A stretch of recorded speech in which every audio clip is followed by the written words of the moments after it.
자, 오늘 전교인 연합예배로 드리게 됨을 참 뜻깊게 생각하고 기쁘게 생각합니다. 자, 이 자리에는 우리 어린이들이 많이 앉아 있는데요. 자, 어린이 여러분, 아카데미상이라는 상이 있습니다. 이 상이 무슨 상인지 아시는지 모르겠어요. 네, 안다고 손을 들고 있네요. 자, 이 상은 미국에서 영화에 대해서 주는 상입니다. 영화에 대해서. 자, 얼마 전에 우리나라의 윤여정 배우라는 분이 이 상에서 아카데미 여우조연상이라는 상을 받았습니다. 아카데미 상은 그 역사가 96년이나 되었는데요. 한국인 배우가 이 상을 받은 것은 이번에 처음입니다. 상을 받게 되면 상을 들고서 소감을 말하게 됩니다. 상을 받은 소감을 말하는데요.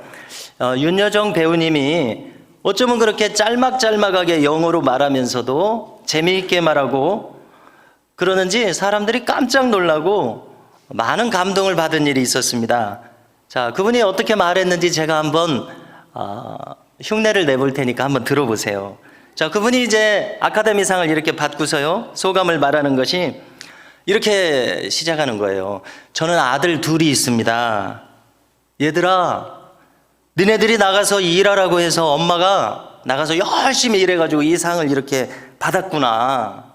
이렇게 여유 있게 말하는 것을 들었습니다. 참 재미있었습니다. 자, 그런데 엄마가 나가서 열심히 일했다고 하는 그 말이 윤여정 배우에게는 진짜였습니다. 그냥 하는 말이 아니고요. 자, 윤여정 배우가 하는 말을 다른 인터뷰를 한번 들어보십시오. 왜 그렇게 연기를 잘하세요? 하고 물으니까 답하기를 아이들을 공부시키고 이제 먹여 살려야 되니까 무슨 역할이든지 마다하지 않고 열심히 죽기 살기로 하다 보니까 연기가 늘었다고 그렇게 대답을 하는 겁니다. 그것이 비결이라면 비결이라고 대답하는 것을 들었습니다. 여러분, 이 배우님의 인터뷰 속에 자식을 사랑하는 위대한 엄마의 마음이 잘 나와 있습니다. 여러분, 이 세상의 모든 부모님들은 자식들을 사랑하시는데 본능적으로 사랑하는 겁니다. 그래서 자식들을 기르기 위해서 있는 힘을 다해서 사시는 것을 보게 됩니다. 자, 저희 어머니도 비슷하셨습니다. 자, 제가 고등학교를 졸업하고 1년이 지나니까 무슨 일이 생기냐면 제가 졸업한 고등학교에서 저희 어머니에게 장한 어머니상을 주시는 거예요. 여러분, 도대체 얼마나 선생님들의 눈에 특별하게 보이셨으면 그 상을 받았겠습니까? 자, 보통 어머니들은 잘 받을 수 없는, 받지 않는 그런 상을 받으셨어요. 자, 그런데 왜 그 상을 받으셨을까? 제가 생각할 때 이유가 있었습니다. 자, 그 이유는 뭐냐면은 김치입니다. 김치예요. 무슨 말인가 하면은 제가 다니는 고등학교는 이제 한 20명 정도의 학생들을 뽑아가지고 학교에서 숙식을 하게 하면서 공부를 시켰습니다. 말하자면 기숙사죠. 청운당이라고 하는 숙소를 마련해서 그렇게 했거든요. 자, 청운이라고 하는 건 무슨 뜻입니까? 푸른 구름이라는 뜻인데 높이 떠 있는 구름을 푸른 구름이라고 한다네요. 그러니까 높은 사람이 되라는 의미로 그런 숙식을 하는 기숙사와 같은 것을 운영한 겁니다. 그런데 저희 어머니께서 김치가 떨어질세라 계속해서 김치를 해서, 물론 어머님들 돈을 모아서 대표로 하셨겠죠. 김치를 해서 계속해서 나르시는 거예요. 그게 주로 하시는 일이에요. 자, 어머니도 자기 할 일이 있으셨을 겁니다. 또 자기 취미 생활도 하고 싶으셨을는지도 모릅니다. 그런데 그 모든 것을 다 만사를 제치고 그 일을 하시더라는 겁니다. 그래서 받으신 것 같습니다. 자, 여러분, 왜 이렇게 하셨습니까? 자식을 위해서. 저희 동생도 같은 고등학교를 다니고 있었거든요. 자식을 위해서 이렇게 하신 겁니다.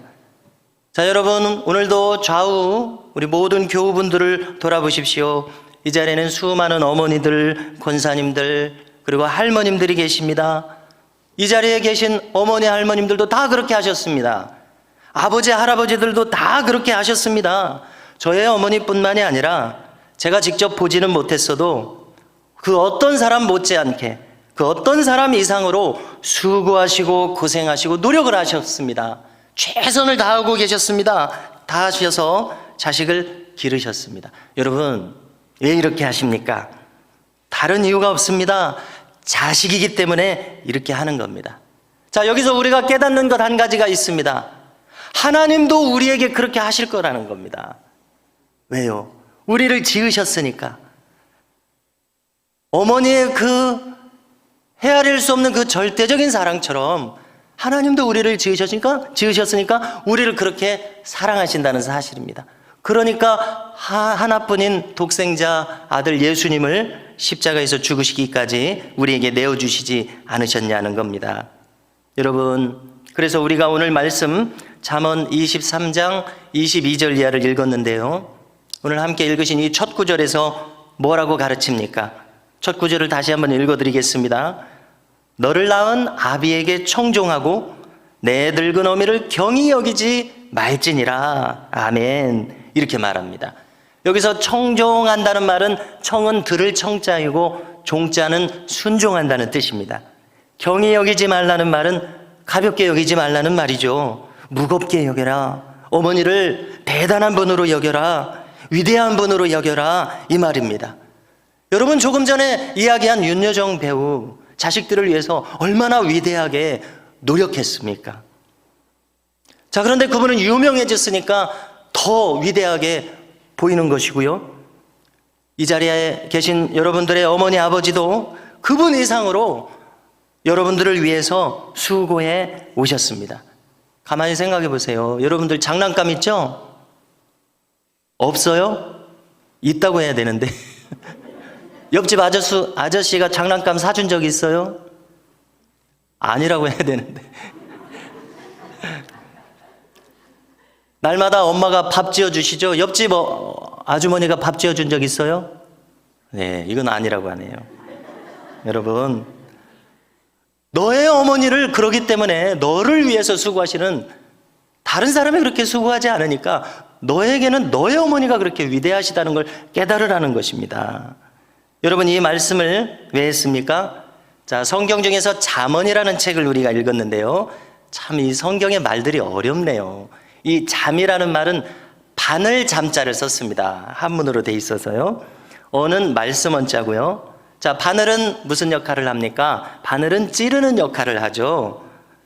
촌철살인이라는 말이 있는데요, 이 촌철이라는 말은 촌은 마디촌자입니다. 그래서 이 손가락 한 마디 정도의 이 짧은 쇠붙이가 사람을 죽일 수 있다는 그런 뜻입니다. 자, 속뜻은 무슨 뜻인가 하면은 이 짧은 어떤 한마디로 사람에게 깊은 감동을 줘서 깊은 깨달음을 주는 말, 그런 말을 할 때 촌철살인의 말을 한다고 합니다.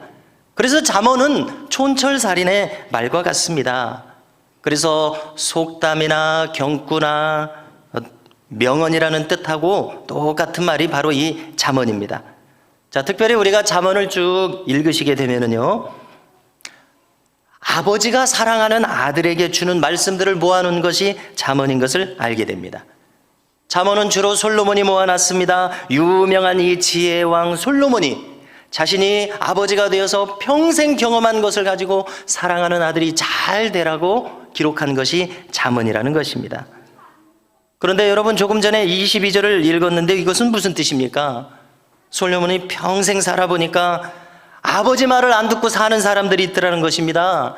그런데 그 사람들이 어떻게 사는가 봤더니 그 사람들 인생이 다 망해버리더라는 겁니다. 아버지 말씀을 잘 순종한 사람들은 다 잘 되고 잘 사는데, 평생 가만히 보니까 어머니에게 함부로 하는 사람들이 있는데 그 사람들은 다 망해버리더라. 그러니까 너는 그렇게 돼서는 안 되겠다. 이것이 바로 오늘 한 말씀입니다. 여러분, 예수님께서도 말씀하셨습니다. 어떤 사람들이 부모님에게 함부로 하는 사람들이 있었습니다. 예수님이 보실 때도요. 그 사람들은 고르반 죄를 짓는 사람들이었습니다. 여러분, 원래 고르반 죄라는 것은 없습니다. 그냥 제가 이름을 붙인 것이죠. 고르반 죄가 무엇입니까? 우리가 아까 기도할 때도 나왔는데요, 마태복음 7장 11절을 보니까 예수님께서 그 사람들을 보고 이렇게 말씀하십니다. 너희는 이르되 사람이 아버지에게나 어머니에게나 말하기를 내가 드려 유익하게 할 것이 고르반 곧 하나님께 드림이 되었다고 하기만 하면 그만이라 이렇게 말씀하셨습니다. 자, 무슨 뜻입니까? 어떤 자식이 있는데 그 자식이 악한 자식입니다. 그가 어머니나 아버지에게 이렇게 말하는 겁니다. 드릴 돈이 없네요. 여러분, 어제가 어버이날이었죠? 잘 준비해서 용돈을 드리면 얼마나 좋습니까? 얼마나 기뻐하시겠습니까? 자, 그런데 이 악한 자식은 드릴 돈이 없네요. 이렇게 말하는 겁니다. 누가 물어봅니다. 왜 그렇게 드릴 돈이 없습니까? 고르반 했거든요. 이 고르반이라고 하는 뜻은 하나님께 드렸다는 뜻입니다. 자, 이것을 잘 알려면은 이 말을 한 사람이 유대 사람인 것을 알아야 되거든요. 이 유대 나라는 종교가 발달한 나라잖아요. 나라 전체가 아예 하나님을 믿는다고 하는 사람들이잖아요. 그러니까 종교 제도가 발달했어요. 고르반이라고 하는 제도를 말했습니다. 고르반이라는 제도를 그 사람들이 갖췄습니다. 이것은 무엇이냐면 하나님께 바친다는 것이거든요. 어떤 돈이나 물질을 하나님께 바친다는 뜻이거든요. 그러니까 하나님께 바쳤으니까 돈이 없다는 거예요. 그러니까 부모님을 공양할 돈이 없다고 이렇게 말하는 것입니다. 예수님께서 이 사람들이 악하기 때문에 이렇게 말씀하셨습니다.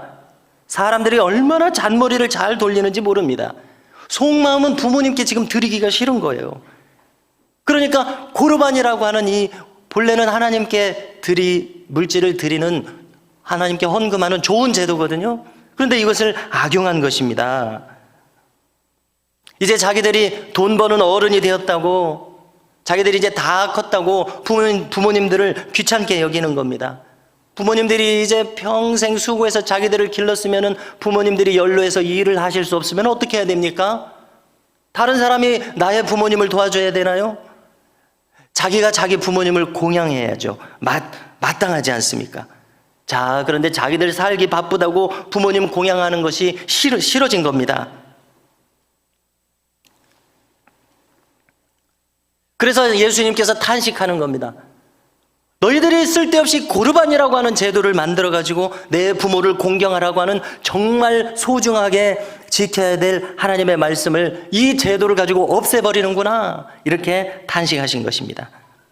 자, 그러면 여러분, 조금 전으로 돌아가서 솔로몬 왕은 자기가 이제 아버지가 돼서 자식을 기르는 입장이 되니까 자식을 잘 기르고 싶은 겁니다.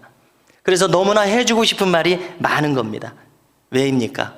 이 자식이 잘 살았으면 좋겠으니까 그런 것입니다. 이 땅에서 나쁜 사람이 되지 말고, 그래서 남을 해치는 사람이 되지 말고 복된 사람, 건강하고 행복하게 사는 사람이 되기를 간절히 바라기 때문에 이렇게 잠언을 남긴 겁니다. 한마디로 오늘 말씀을 통해서 뭐라고 한 겁니까? 부모님을 공경해라. 여러분, 십계명 말씀을 우리가 잘 기억해야 되는데요, 뭐라고 되어 있습니까? 부모님을 공경해라. 그러면 한마디로 그래야 내가 이 땅에서 잘 될 것이다. 이것이 바로 십계명입니다. 5계명입니다. 실제로 이 십계명의 5계명이 어떻게 되어 있습니까? 자, 한번 따라서 해주시기 바랍니다. 내 부모를 공경하라. 그리하면 내 하나님 여호와가 내게 준 땅에서 내 생명이 길리라. 자, 어린이 여러분, 그리고 중고등부 여러분, 그리고 청년 여러분, 자, 여러분들이 이 땅에 나왔으니까 어떻게 살아야 되겠습니까? 이 땅에서 행복하게 살아야 되겠습니다. 건강하게 살아야 되겠습니다. 이 땅에서 사는 동안 여러분들이 평생 즐겁게 살아야 되겠습니다. 그렇지 않습니까? 만약에 여러분들이 죄 짓는 사람이 되고, 그래서 감옥에 가는 사람이 되고, 불행한 사람이 되고, 그래서 죄 짓고 불행해서 얼굴이 막 새까맣게 썩고 어깨가 처지고 남을 해치고 이렇게 살면 좋겠어요? 이렇게 사는 것을 원하시는 우리 어린이들, 청소년들, 청년들 아무도 없으실 겁니다. 그리고 절대 우리가 그렇게 돼서는 안 되죠. 그러면 어떻게 해야 됩니까? 오늘 말씀에 해답이 있습니다. 많은 하나님의 말씀이 있죠. 성경이 이렇게 두꺼우니까요. 많은 하나님의 말씀이 있지만 이 말씀들은 다 연결이 되어 있다는 것을 우리는 명심해야 됩니다. 하나님의 말씀을 잘 지키고 신앙생활을 잘하는 여러 가지 모습이 있는데 이 모습들이 다 연결이 되어 있는데 오늘 우리가 다루는 주제는 어떤 주제입니까? 부모님을 공경하는 주제입니다. 참으로 중요한 말씀입니다. 자, 다시 한번 반복합니다. 우리가 행복하고 즐겁고 평안하게 이 땅에서 건강하게 살아야 되겠는데 성경은 그 비결을 하나 알려주고 있는데 그것이 무엇인가? 내 부모를 공경하라, 이 말씀이라는 사실입니다. 자, 그런데 우리가 조금 전에 5계명을 읽었습니다. 이 말씀을 읽었고 잘 안다고 생각하는데 이 말씀에서 빠뜨리기 쉬운 것이 있습니다. 내 부모를 공경하라, 그리하면, 이렇게 하셨죠. 자, 사도 바울은 여기다가 에베소서 6장 2절에서 비슷하게 말하는데 이렇게 말합니다. 이 계명은 약속 있는 첫 계명이니 내가 준 땅에서, 이렇게 말씀합니다. 우리가 빠뜨리기 쉬운 것이 이것이에요. 내게 준 땅에서 이 말씀을 빠뜨리기 쉽습니다. 내게 땅을 주셨다는 말씀은 무슨 말씀입니까? 내가 이 세상에서 살아가는 동안 할 일을 주셨다는 말씀입니다. 쉽게 말해서 이 세상에서 사는 동안 사명을 주시고 역할을 주시고 재물도 주시고 직장도 주시고 실제로 땅도 주신다는 말씀입니다. 여러분, 지금 말한 것 중에서 여러분들 별로 받고 싶지 않은 것들이 있어요? 될 수 있으면 다 받고 싶은 것들이죠. 그렇죠? 땅도 주십니다. 직장도 주십니다. 사명도 주십니다. 역할도 주십니다. 여러분, 우리에게 다 필요한 것들입니다. 여러분, 제가 자주 말씀드리게 됩니다마는 우리 신앙의 인물 중에 나사로가 있습니다. 누가복음 16장에 나사로가 있습니다. 나사로는 신앙이 좋았습니다. 그러나 안타깝게도 그는 거지 나사로였습니다. 좋은 신앙은 가졌지만 안타깝게도 물질은 받지 못했습니다. 그러니까 수많은 사람들 중에서 전부 다 하나님께서 물질의 축복을 주시는 것은 아니에요. 신앙의 축복을 주셨을지라도 물질의 축복을 받지 못하는 사람도 있더라는 겁니다. 그러나 대부분은 오늘 말씀하신 것처럼 내 부모를 공경하라, 다른 말씀들, 신앙생활을 잘하고 하나님 말씀을 잘 지켜라. 그러면 어떻게 된다는 것입니까? 내가 땅에서 잘 되리라, 내 생명이 길리라, 장수하리라, 이 약속을 주신다는 말씀입니다. 여러분, 다 건강하게 살고 싶습니다. 건강하게 살려면 어떻게 해야 됩니까? 병이 안 걸려야 됩니다. 병이 안 들려면 어떻게 해야 됩니까? 스트레스 때문에 자꾸 병이 든다는 것입니다. 자꾸 암도 걸리고요. 그런데 병이 안 걸리려면 어떻게 해야 됩니까? 스트레스가 없어야죠. 우리 마음에 죄책감이 없어야 됩니다. 마음이 평안해야 됩니다. 마음이 평안하려면 그러면 어떻게 해야 됩니까? 요한복음 14장 27절을 보니까 예수님께서 십자가를 지시기 바로 전날 유월절 식탁을 하시면서 이렇게 말씀하십니다. 요한복음 14장 27절입니다. 읽어드리겠습니다. 평안을 너희에게 끼치노니 곧 나의 평안을 너희에게 주노라. 내가 너희에게 주는 것은 세상이 주는 것과 같지 아니하니라. 너희는 마음에 근심하지도 말고 두려워하지도 말라. 이렇게 말씀하셨고요. 또 그 장에서 맨 앞에 요한복음 14장 1절을 보니까 너희는 마음에 근심하지 말라. 하나님을 믿으니 또 나를 믿으라. 이렇게 말씀하셨습니다. 나의 평안을 너에게 주노라. 하나님을 믿으니 또 나를 믿으라. 무슨 말씀입니까? 우리가 이 세상에서 살아가는데 꼭 마음의 평안이 우리에게 있어야 되겠는데 이 마음의 평안은 오직 어떻게 얻을 수 있다는 말씀이 되는 겁니까? 주님과 그 마음이 연결된 사람, 주님과 그 마음이 연결된 사람만 마음의 평안을 얻을 수가 있다는 사실입니다. 여러분, 이 말씀을 꼭 기억하시기 바랍니다. 주님과 내 마음이 연결되어 있는가? 오늘 우리가 점검할 것은 바로 그것이거든요. 여러분, 우리나라만 해도 유명한 신앙인들이 많이 있으시죠? 그 중에 오래 사신 믿음의 선진들이 있습니다. 한경직 목사님을 우리 젊은이들은 한경직 목사님을 들어보셨는지 모르겠어요. 우리 어르신들은 다 아실 텐데 한경직 목사님이 98세까지 사셨습니다. 몇 년 전에 방지일 목사님이라는 분이 돌아가셨는데요. 이 목사님은 104세까지 사셨습니다. 별로 안 놀래요? 대단하지 않아요? 자, 일주일 전에 제가 새롭게 소설을 보니까 김옥나라는 할머니가 있으신데 이분은 103세를 사셨어요. 자, 그런데 일주일 전에 방송에 나왔으니까 한번 찾아보세요. 이분 얼굴이 어떻게 생기셨는지 한번 찾아보세요. 제가 보니까 60대나 70대 정도밖에 안 돼요. 103세신데 이제 돌아가시게 생겨가지고 이렇게 힘이 없으신 것이 아니라 60대나 70세처럼 힘이 이렇게 넘치시더라고요. 활력이 넘치십니다. 그래서 이제 진행자가 물어봤습니다. 어떻게 이렇게 오래 사시게 됐습니까? 그랬더니 이렇게 대답하시는 거예요. 즐겁게 살고요, 감사하게 살고요, 또 부지런하게 일하고요. 그 연령에도 부지런하게 뭘 하시나 봐요. 그리고 또 성경 공부를 열심히 한다고 대답하시는 거예요. TBC라는 성경 공부 교재가 있어요. 우리 교회에도 있더라고요. TBC, T, 토탈, B, 바이블, C, 커리큘럼. 성경 총체 교육, 이렇게 번역할 수가 있더라고요. 이 성경 교재가 우리 책꽂이에 가서 찾아보세요. 이렇게 두꺼운데 그걸 공부하시나 봐요. 그거 공부하는 게 그렇게 재밌대요. 여러분, 장수하는 비결이 바로 이것이었습니다. 하나님을 경외하면서 감사하면서 기쁨으로 하나님 말씀 중심으로 사는 것이 장수의 비결인 것을 알 수 있습니다. 할렐루야. 하나님의 말씀은 다 연결이 되어 있습니다. 저는 오늘 이 자리에서 저를 비롯해서 우리 어린이들, 청소년들, 청년들, 앉아 계신 장년 여러분들 모든 분들에게 이와 같이 땅에서 잘 되고 내 생명이 길리라, 이와 같은 축복이 임하시기를 주님의 이름으로 축원합니다. 여러분, 당연한 것 아닙니까? 부모님을 공경하니까 내 마음도 기쁘죠.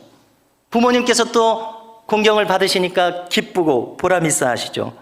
그러니까 그 모습을 보고 내 마음도 평안할 수밖에 없습니다. 그러니까 행복하고, 그러니까 건강하고, 그러니까 장수할 수밖에 없지 않습니까? 그러니까 직장에서도 학교에서도 평안하고 남에게 기쁨을 줄 수 있는 삶이 되더라는 것입니다. 이것이 바로 믿는 자의 축복된 삶입니다. 우리가 잘 살 수밖에 없는 영적인 원리를 여기서 깨닫게 됩니다.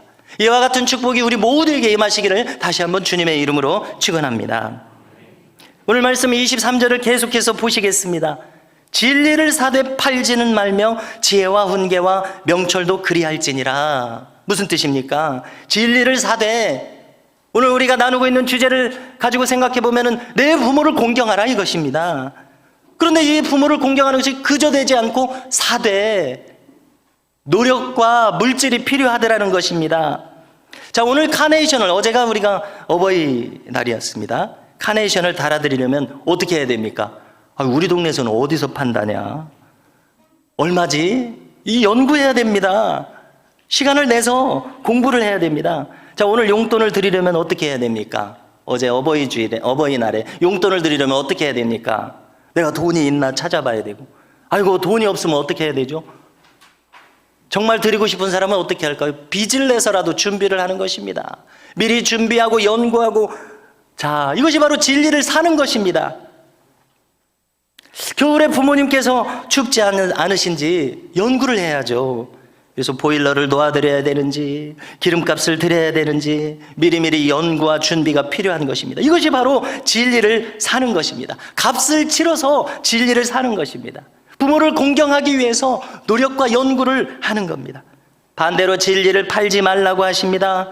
여러분, 사람은 진리의 길을 선택하지 않으면 비진리를 선택할 수밖에 없습니다. 아까 고르반하고 잔꾀를 부리는 사람들처럼 악한 길로 갈 수밖에 없는데요, 바로 그 마음을 이렇게 먹는 것이 진리를 파는 행위입니다. 양심을 팔아먹고 영혼을 팔아먹는 것입니다. 자, 우리가 성경 이야기 중에서 잘 아시는 이야기인데, 자, 노아가 이제 노아의 방주를 만들어서 하나님께서 구원하셔서 셈과 함과 야벳 그리고 며느리들, 이렇게 노아의 부인 8명이 구원을 받았습니다. 자, 그런데 하루는 노아가 열심히 일하고 포도의 소산을 먹고 피곤해서 아무렇게나 잠을 자고 있었습니다. 그랬더니 세 아들 중에서 함이 이것을 보고는 여기저기 떠들고 다녔습니다. 아버지가 아무렇게나 자고 있다고, 부끄럽게 시리 아버지가 아무렇게나 자고 있다고 이렇게 함부로 말했습니다. 자, 그랬더니 이 말을 듣고 셈과 야벳은 어떻게 했는지 보십시오. 그들은 아버지의 모습을 보지 않기 위해서 뒷걸음질 쳐서 아버지 주무시는 데 가서 이불을 가만히 덮어드렸어요. 자, 이것이 무슨 마음입니까? 아버지를 어렵게 여기고 아버지를 공경하는 마음이죠. 그러나 함은 어떻게 했다고요? 아이고, 아버지가 부끄럽게 저렇게 아무렇게나 주무신다고 동네방네 떠들고 다니는 그 마음이 무슨 마음이냐는 것입니다. 여러분, 노아가 이제 잠에서 깨어났습니다. 함이 이렇게 한 것을 들었습니다. 그랬더니 성경에 함을 저주했더라 이렇게 기록합니다. 그는 저주를 받아 그의 형제의 종들의 종이 되기를 원하노라. 여러분 가만히 한번 생각해 보십시오. 노아 할아버지와 같이 경건한 신앙인이 무슨 저주를 했겠습니까? 이 말씀은 새겨드려야 됩니다. 너는 저주받을 마음을 가지고 있구나. 어찌 너의 마음이 이렇게 악한 마음으로 변했느냐. 너는 그대로 악한 길로 평생 갈까봐 걱정이구나 이 말입니다. 여러분 예수님께서 가룟 유다에게도 너는 차라리 나지 않았으면 좋을 뻔했구나. 무슨 말입니까? 내가 보니까 너는 기어이 회개하지 않게 생겼구나. 가만히 보니까 멸망길로 갈 것이 훤히 보이는구나. 여러분 이 말씀입니다. 오늘 말씀 26절에 귀를 한번 기울여 보십시오. 내 아들아 내 마음을 내게 주며 내 눈으로 내 길을 즐거워할지어다. 자, 무슨 말씀입니까? 저 함과 같이 아버지 어머니에게 불경스러운 마음을 품지 말고 존경하는 사람이 되라는 것입니다. 아버지 어머니를 기뻐하라는 겁니다.